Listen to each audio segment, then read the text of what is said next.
za povprečnega liberalca slovenskega, ki vendarle ima od zadaj neke krščanske korenine, preveč. A ne? In tukaj gre spet za ta, kaj je preveč, in to se bo poznalo na referendumu, boste videli. No, pej zdaj nazaj na Pa- predčaske, ker imam jaz tudi še par stvari Ja. zapovedati, pa vezano pol na Jaz referendum. tudi, točno to, ker imam jaz tudi za ta referendum, pa sta vidva skočila na referendum brez predčasnih. Skratka, to sem samo hotela dodati pri predčasnih. Točka A, ki bo vznemirila oziroma bo srce zaigralo politologu, je, če bi bile volitve junija.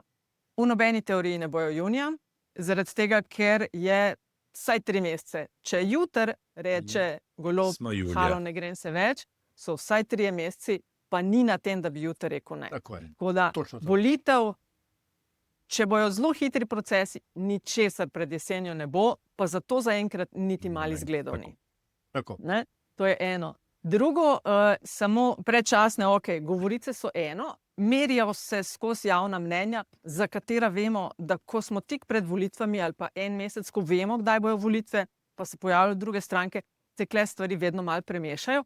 Ampak se mi pa vsem zdi, da NSI po zadnjih merjenjih, ko mu kaže, da celo ne bi noter prišli, mora vsem malo tanko piskati in tanko dihati. Za razliko od Vesne in Resnice, ki jim je šlo gor. Izvoli, Aljaž. Ne, Ja. ne tega govoriti, ne še ti, prosim, Nataša. Ne, to je spet... Česa ne? Za Zato, ker je resnice. spet... Jaz sem samo najavljam to, kar je Ja, bilo okej. objavljeno, anketa. Ja, delajo muho v- iz slona. Ja, pa spet, če Ne. neopredeljeno, Okej, ona okej, izmuši ona- tako dalje. Ja. Muho iz slona. Samo to, Samo- višji je odstotek, kot so ga imeli, na drugi strani NSI, ki je stranka opozicije v parlamentu, kaže zelo slabo. Sam to sem hotela v tem kontekstu predčasnih, da mogoče NSI ni glih v najboljši formi. Ne, to ta pa ni, moment. to pa ni.